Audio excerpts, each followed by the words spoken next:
ఇప్పుడు ప్రస్తుత కాలంలో ఈ డిఫమేషన్ కేసెస్కి సంబంధించినటువంటి కేసుల్లో చట్టాల్లో మార్పులు ఏమైనా తీసుకురావడం జరిగిందా, లేకపోతే పాతది యాజ్ యూజువల్గా ఉండడంతో?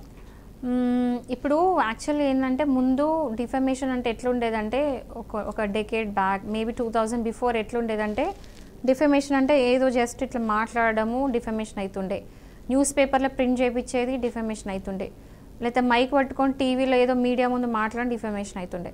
బట్ తర్వాత ఏంటంటే ఇప్పుడు ఇంటర్నెట్ అనేది చాలా ఇంప్రూవ్ అయింది, డెవలప్ అయింది. అండ్ ఆ ఇంటర్నెట్ త్రూ ఇప్పుడు మనకి ఫేస్బుక్లో వచ్చినాయి, ట్విట్టర్లు వచ్చినాయి, ఇన్స్టాగ్రామ్లు వచ్చినాయి, యూట్యూబ్స్ వచ్చినాయి, ఇవన్నీ వచ్చినాయి. సో ఈ మీడియా యూజ్ చేసుకుని చాలామంది డిఫమేటరీ ఇప్పుడు యాక్చువల్ ఏంటంటే పబ్లిక్లో యాక్సెస్ ఎక్కువ పెరిగిపోయింది. ముందు ఏంటంటే ఎక్కడో జరిగేది డిఫమేషన్స్ అనేవి కూడా.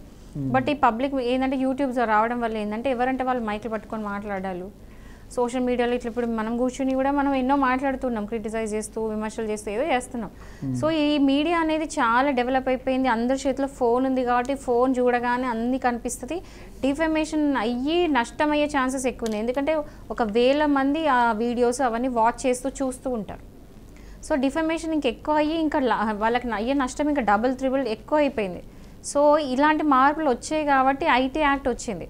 ఐటీ యాక్ట్ 2000 ప్రకారం ఏంటంటే ఈ డిఫమేషన్ ఏవైనా సరే social media are internet use చేసుకొని ఏది చేసినా కూడా అదంతా కేసెస్ అయ్యే ఛాన్సెస్ ఉన్నాయి. సో ఇవన్నీ చేంజెస్ అయితే వచ్చినాయి. ఎందుకంటే ముందు ఇంటర్నెట్ ఉండేది కదా, ఇప్పుడు వచ్చింది. This is the only change. But నా ఉద్దేశం ప్రకారం అయితే ఇంకా చాలా చేంజెస్ రావాలి. డిఫమేషన్లో కూడా కొన్ని ఎగ్జామ్షన్స్ అయితే ఉంటాయి. ఆ ఎగ్జామ్షన్స్లో కూడా కొంచెం మార్పులు చేర్పులు అలాంటివి వస్తే ఇంకా డిఫమేషన్ స్ట్రాంగ్ అవుతుంది.